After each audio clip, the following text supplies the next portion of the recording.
Hey Pradeepti, welcome to the IDEA community. How are you doing today? Hello, thank you for letting me be a part of this community. I'm fine and I'm just grateful right now that my family and I are safe. And I just hope that we all get through this pandemic pretty soon. I'm glad you all are doing safe. Firstly, thank you so much for trusting us and opening up to us. We really value it. And now the space is all yours. Feel free to share as much as you're comfortable with. So, before I start sharing my experience, I would really want to put it out there that this is for the people who have gone through difficult times in their lives, who have faced, any kind of violence or have been abused or are facing any kind of violence right now. That remember, you have to acknowledge the fact that you are stronger than you think, and that it takes a lot of it takes real courage to go through something like of this sorts, yet have so much love for everyone around you. So just remember that. Now, getting into my experience, it all started 11 years ago. I knew the person, my family knew him, everybody knew each other. We were family friends, um, and I was a minor at that time. I was in 10th standard. I was preparing for my board exam. I've always been very ambitious, and I was struggling in science, and I was just hoping that I pass with good grades and decent grades in science in my 10th board exam. So, and that's when it all started. So I'm going to refer to the person as D, and this is all my choice. I don't want to, reveal his name. So he was a very high achiever, and he was in his second year of college. So he was an adult. I was a minor, and I stayed in Calcutta, and he was studying in Kharagpur. He was an IITian and all that.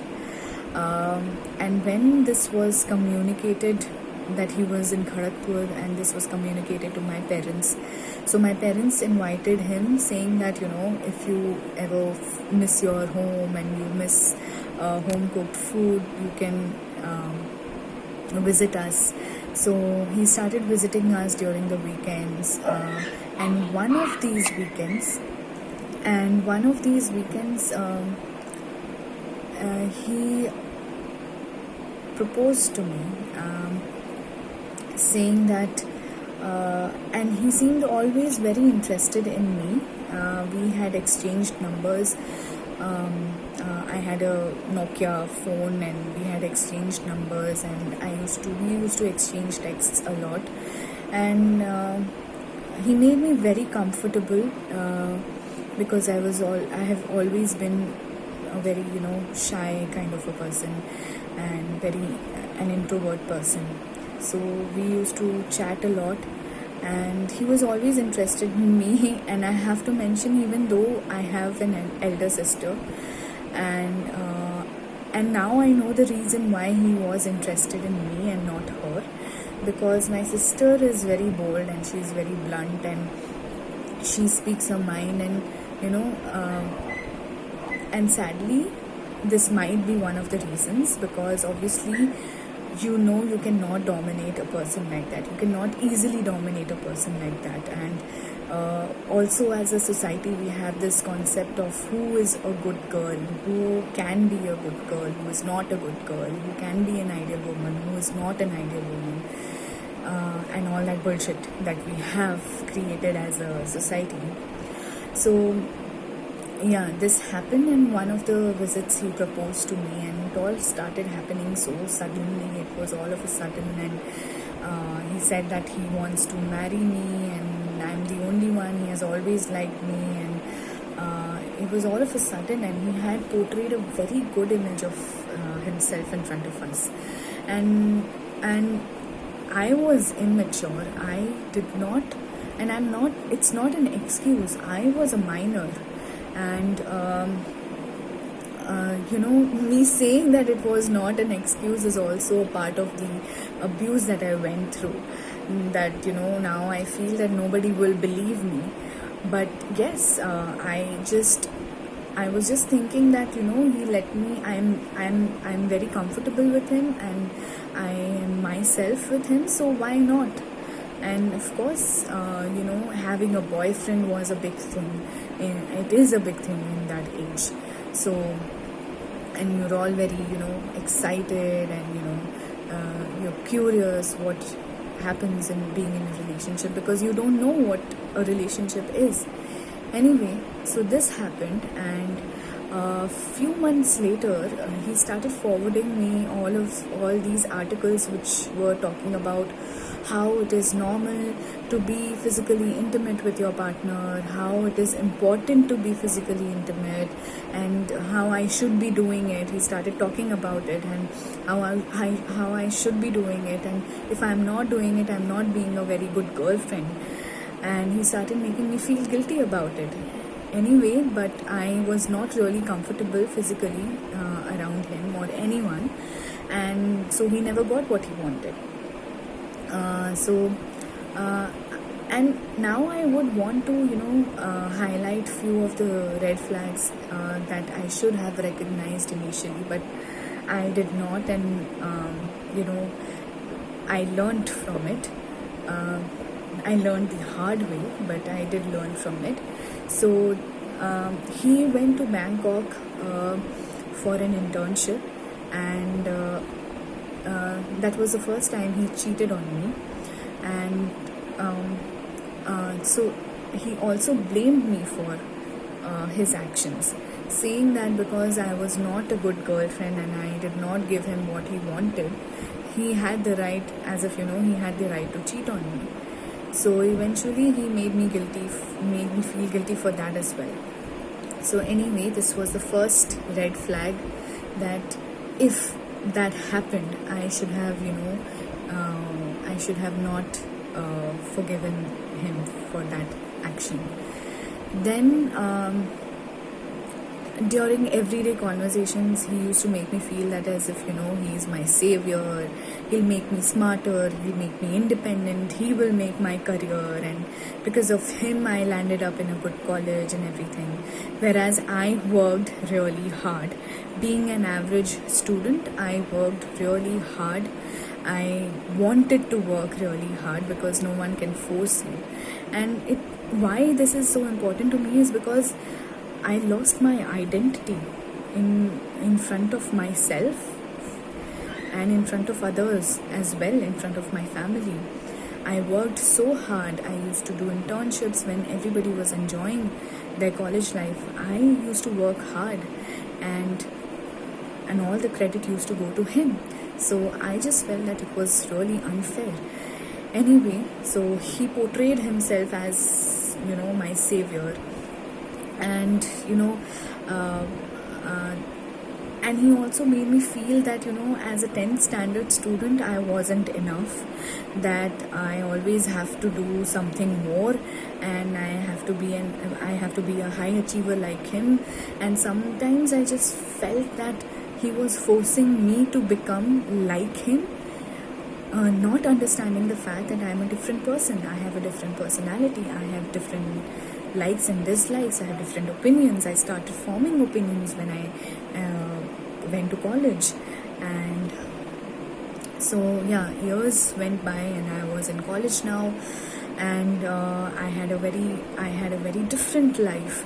I was around so many people, and this was the time when I was very active in college, and I wanted to do everything that I missed doing in school. I made a lot of friends in the first year, and which is normal. You talk to everyone around, and then you participate in everything, and you're excited for the new college life and everything.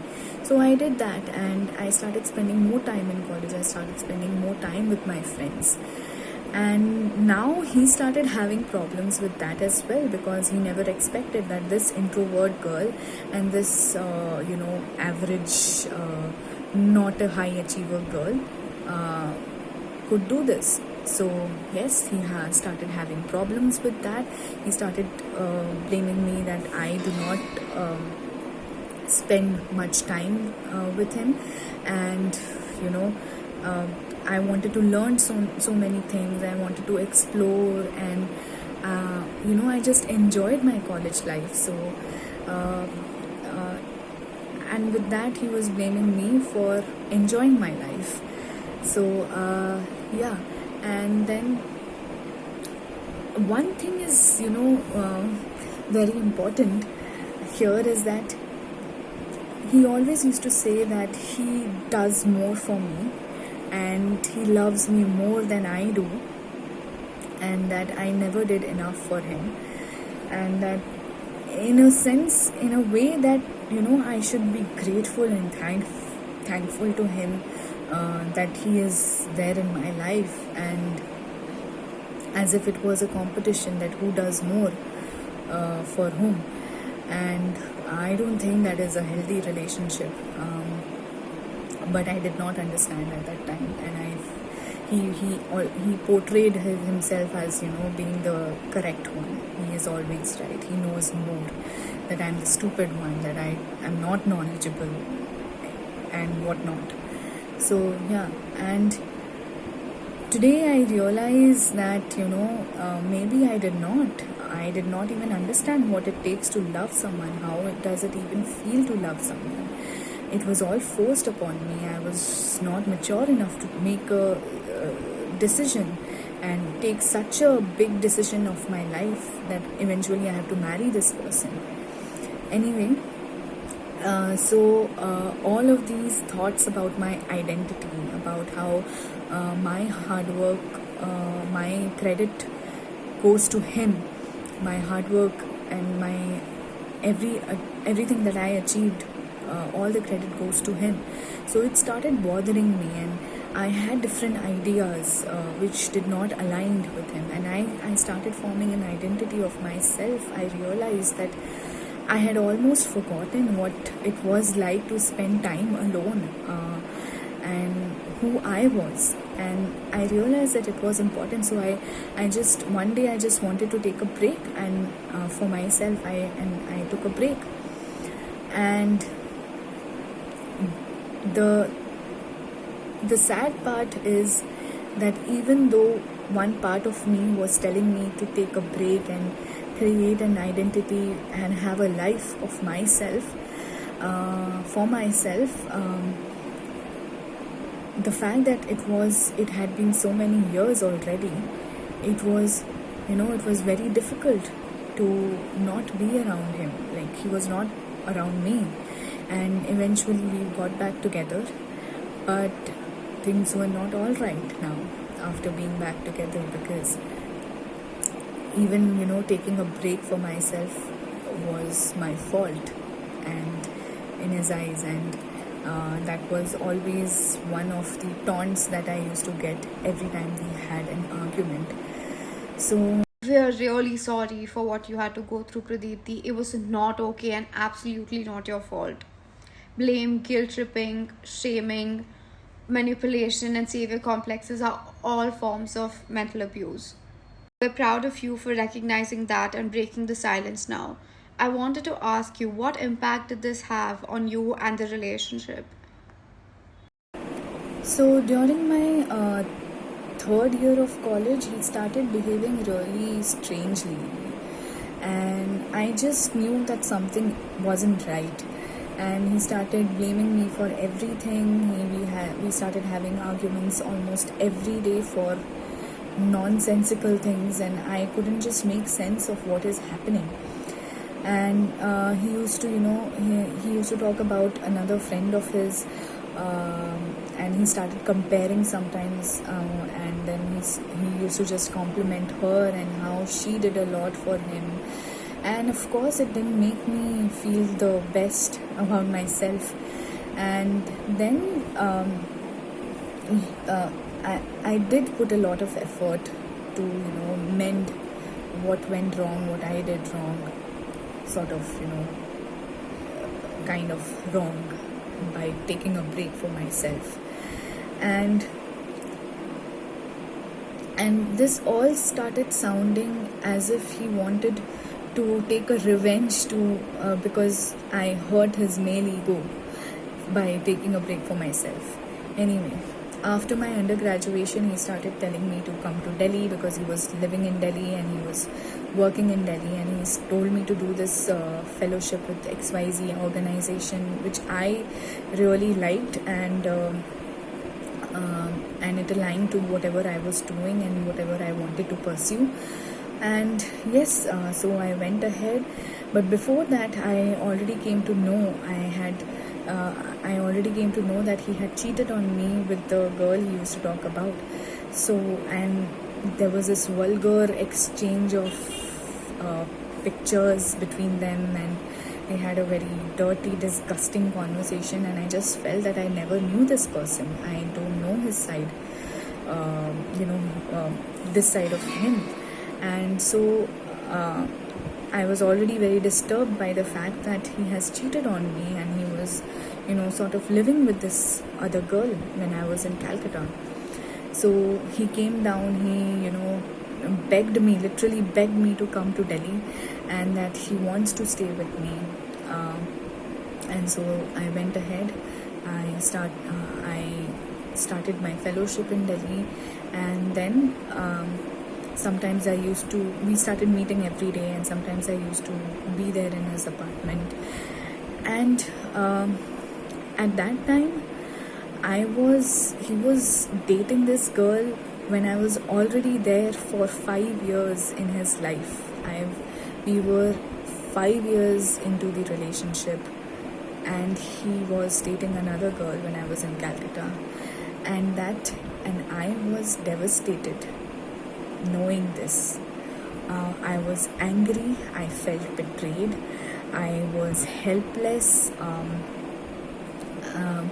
I was depressed in a new city. I did not know many people, I did not know any person. Everyone was new around me, but him, who was, abusing me, who was emotionally abusing me. And I have to mention this, I also had to see the woman, and because she used to work in the same organization, and it made me feel so weak. It made me feel so bad about myself for no reason, and I did not even do anything wrong. I felt that I wasn't good enough, that I was not wanted in anybody's life, that everyone is more lovable and I'm not lovable, and all these insecurities spring up in me, and I did not want to live, and there was constant comparison, there was constant criticism on the way I looked, on the way I am, the way I was, my personality, the way I talk, the fact he used to tell me that you don't know how to talk in English, you don't know how to talk to other people, you don't know how to work well, you're not doing well in your fellowship, and you're lazy, and you don't have any discipline in your life. Sometimes it was as silly as you're out of the blue, he would say that your feet is so weird, your face is weird, and it reached to a point, it was so bad that it reached to a point when I remember one night we were having dinner, and I moved a plate, and I had so much of self-doubt, and I felt that I wasn't good enough, that I asked him whether if I have moved the plate, whether it's that was all right or not. So it was so bad, and this went on and on for 10 months. We started having fights. He started hitting me. It was as if he was taking out all of his anger, all of his guilt on me, all of his guilt for his actions on me. He used to abuse me emotionally. One day he will say that, you just go away, I don't want to stay with you. And the other day he will say, no, we have to try and mend the relationship.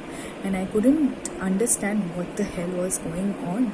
And he used to hurt me, not only, verbally, but physically as well. He picked up a chair to hit me, but to be very honest, more than the chair, the words really hurt me, and it has done more harm to my self-esteem than anything else. And that 10 months in my life I was literally living in hell, and I had nowhere to go. And I just felt very ashamed to, even approach, even share that this was happening in my life. So yeah. Thank you so much for sharing that with us, Pradeepti. Abusers do break our self confidence and self esteem so that they can control us and keep us trapped in the cycle of abuse. And what you said about the fact that physical abuse does have scars, but so does mental abuse, is so true. It's just that mental abuse scars are not visible, and that's why we don't take them seriously. Can I ask you, what impact did this have on your mental health? Yeah, so as I mentioned before, that I was depressed. I used to cry all night. I used to feel that I am unlovable, I'm unwanted, and that I should not live anymore. My self-esteem was shattered. Eventually, I was diagnosed with reactive depression, and I was suicidal, and I have no shame in admitting the fact that I still struggle with all of these. And the only difference is that I know that I have to love myself. I know that I love myself today. I know that at the end of the day, no matter no matter what, I have to take a stand for myself, and it doesn't matter what others think of me. I know I still struggle with it. I do have anxiety issues. I do have a lot of other issues going on. But I pick myself every day and I fight with all of these feelings, all of my emotions, negative emotions that try to put me down. And yeah, but at that time, I almost gave up on my life. I remember there was a night when, and that was the most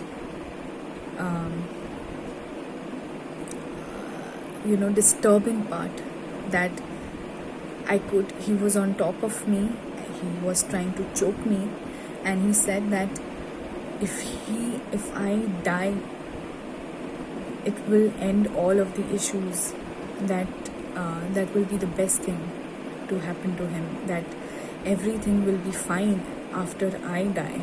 So he started choking me, and I can still feel that heaviness of his body on top of me, and he's trying to choke me. And I remember that I was not trying to fight anymore, and I almost gave up. And I did sort of, think of giving my life up, and I don't think that is the best decision of my life. But my mental health has been highly impacted by all of the things that happened. And yes, he did abuse me emotionally, he did abuse me physically. That sounds really difficult, and I'm sure that the trauma isn't easy to deal with. But we're proud of you for hanging in there and for getting better every day. What you said really teaches us the importance of working on the intersection between mental health and abuse. Could you tell us a little bit more on when did you realize that it was just violence in the name of love that was what you were going through, and it wasn't really how a normal relationship should have been like? So, to be honest, it was quite late when I realized that it was an abuse, that it was not normal, it was not a normal relationship, because it was my first relationship and I had never seen a normal relationship. I thought this is normal. I thought this is how it is. But I am glad that I had friends. I had made really good friends in Delhi, and I had shared what I was going through, because I was not able to put my 100% in the work that I was doing. It was a very difficult fellowship, and it was a lot for me. That you're hit one night, you're being hit one night. The other day you are just going inside the classroom and you have to teach kids, and you have to tell them that you have to take a stand in your life, and you have all these moral values that you teach them, what is right, what is wrong.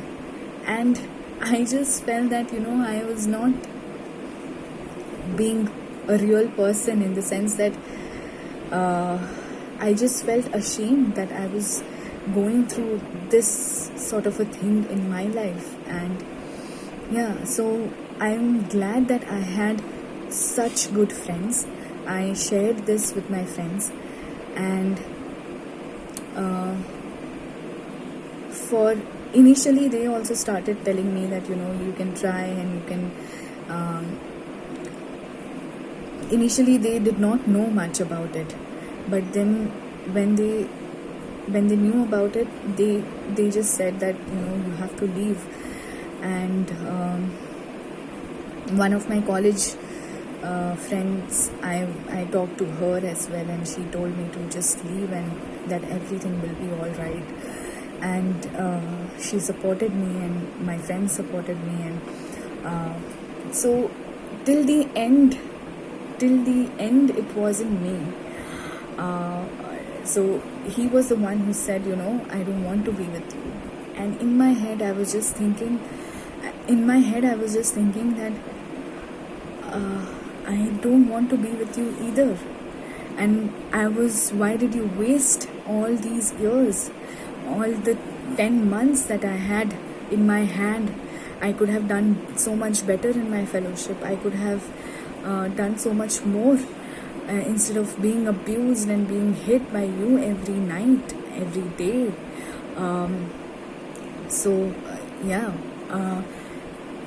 And it was very difficult for me to leave, because it was almost 6 years in the relationship, and I left. I picked up everything. I just left, and I went back, and then I realized that I can't be doing that.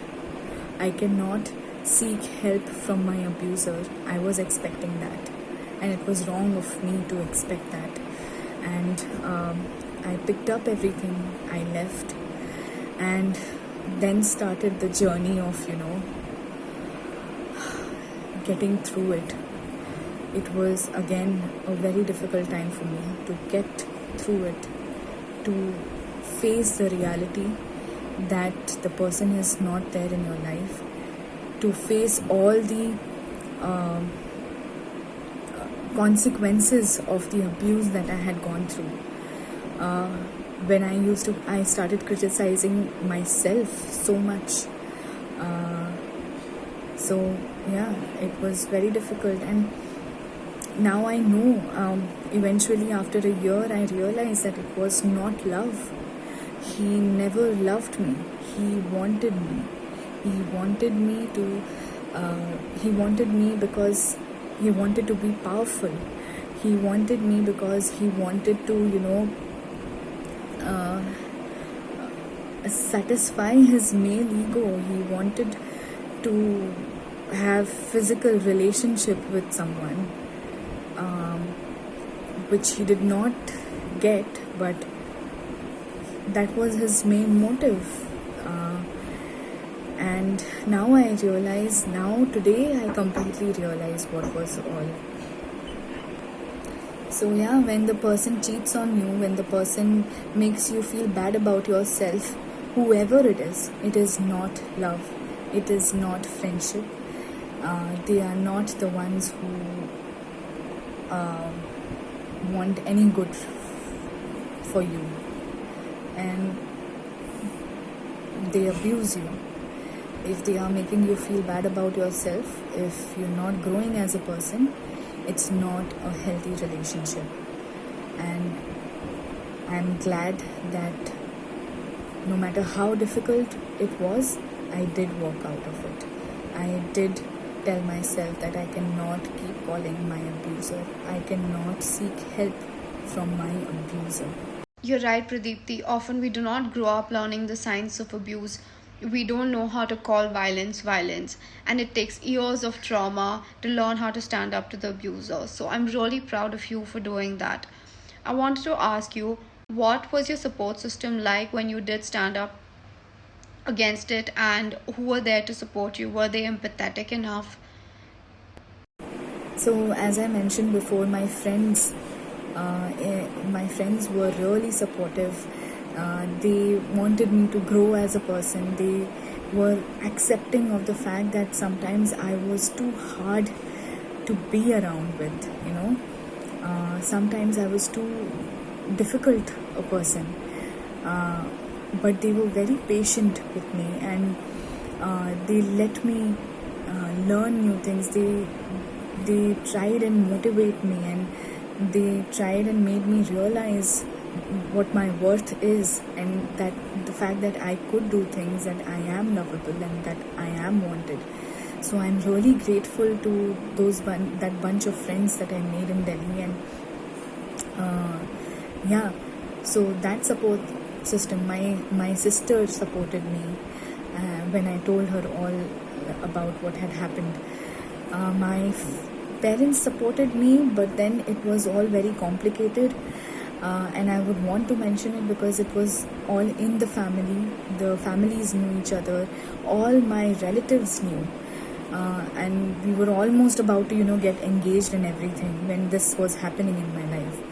And I was scared to admit that this was happening, that he was violent, that he was abusive, because nobody tells you how to take a stand for yourself. We don't learn as a child, we never learn that if something wrong is happening, how do you recognize that?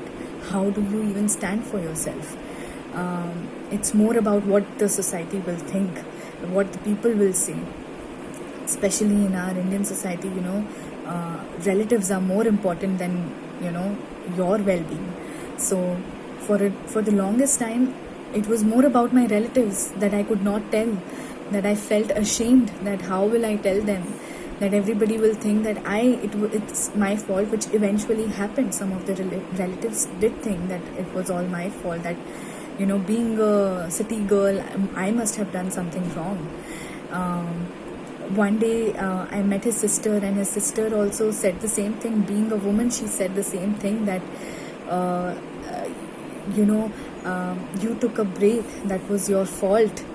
And as a reply, I just told her, it doesn't taking a break from a relationship doesn't mean that the person has the right to abuse me, doesn't mean that the person has the right to be violent, doesn't mean that the person has the right to kill me, and doesn't mean that the person has a right to cheat on me. So I was really, it's saddening that being a woman, she said that. His mother, on the other hand, said that he was going to be your husband. How could you do this to him? And I was just standing there, and for the first time in my life, my parents never made me feel the gender disparity in our society so much. But at that time, I just realized that it is real. It is so real. Till that time, I was just reading in theory, in sociology, in books. But it happened to me in reality. And I realized that all these years, I had no respect as a person. So even if he is slapping me, I couldn't stand up for myself. I shouldn't have done that, according to his mother. According to his father, he would have told him if he would have done something wrong. So, all of these things happen, and but I am just glad that my family was there. Even though it was complicated, my sister was completely there. My friends, I had a very strong support system, and I'm glad that some of them did realize and acknowledged that there is something called mental health, and that it is very, very important to take care of it. And you said that they were more worried about what the relatives would say and think versus your well-being. It really struck a chord because it reminded me how shame and stigma traps the survivor into the cycle of abuse even more and makes it so much harder for them to stand up against it. And I really want to thank you so much for sharing this with us, because we're all reminded again and again to believe survivors and to create safe spaces for them. And at IDEA, we really hope that we can do that. Lastly, I wanted to ask you, what were your most difficult challenges that you faced since this experience, and what was your biggest source of strength? So, the biggest challenge that I faced was to learn how to love myself. I'm still learning to do that, because from from an early age, I was with someone, and I had completely forgotten my identity and who I am. So it was very difficult to not be, so self-critical to a point where you don't want to be with yourself. So living with myself after all that had happened, doing everything by myself and really trying to understand myself, really trying to love and accept my life and myself was very, very challenging. And the only source of strength, again, I would say it was myself. I think I gave myself the strength to survive. I did not give up.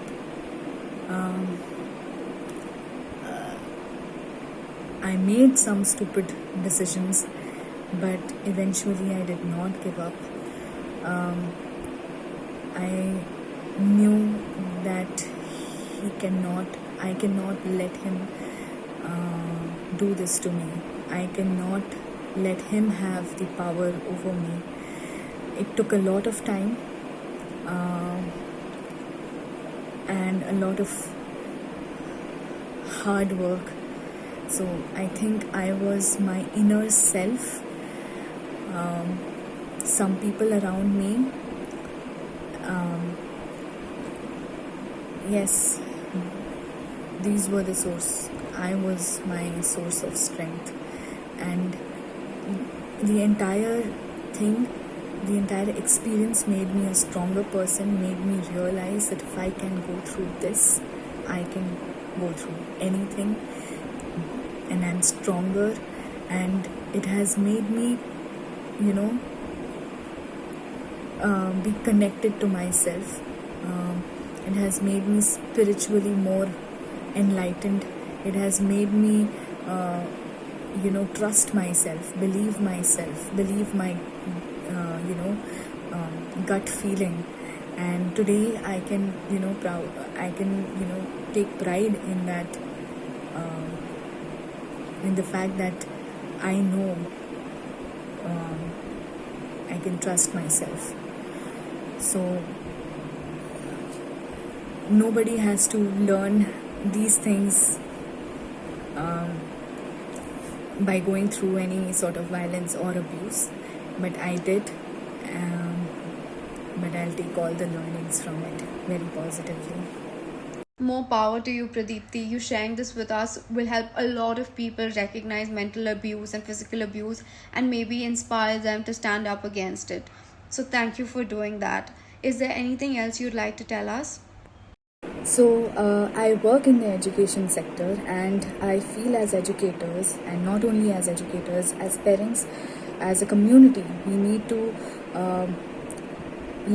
teach our children the concept of self-love. In our society today, um, at least I learned this concept that you need to be kind, you need to be helpful, you need to think about others, but it is also for a child to learn. It's important for the child to learn that um, how to love yourself, how to help yourself, how to be kind to yourself first.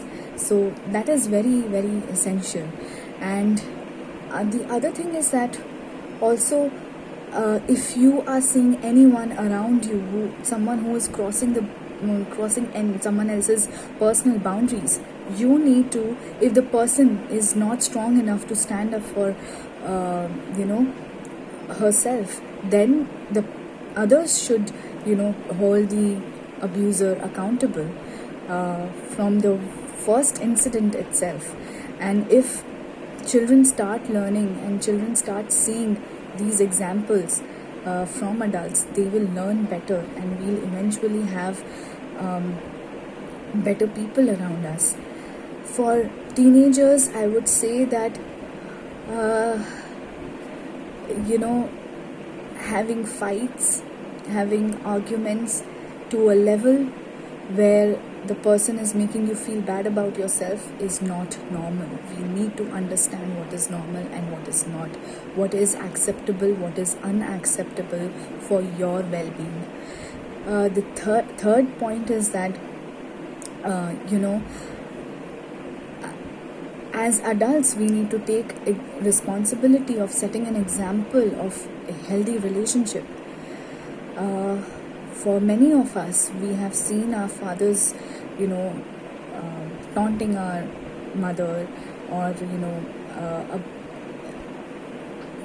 talking to her as if she doesn't have any respect, or talking to her as if she doesn't have any identity of hers. So, and sometimes going to a level that we also see our parents hitting our fathers, hitting our mothers. So that is, again, as adults, we have to be responsible to set good examples of what a good relationship is. And not only relationship, but friendships, any kind of relationship. And lastly, I would like to say that thank you so much for giving me this opportunity. I am so glad that your organization and you are doing such a great work. People need to start listening, and that is the most important thing to do right now. A lot of people do not speak up, thinking that nobody will believe them, that whatever is happening to them is something that they should be ashamed of. But the reality is that we as a society need to start listening to these things. We have to stop being ignorant. We have to talk about social violence. We have to talk about these abusers who are so normally leading their lives. Sometimes even today I have this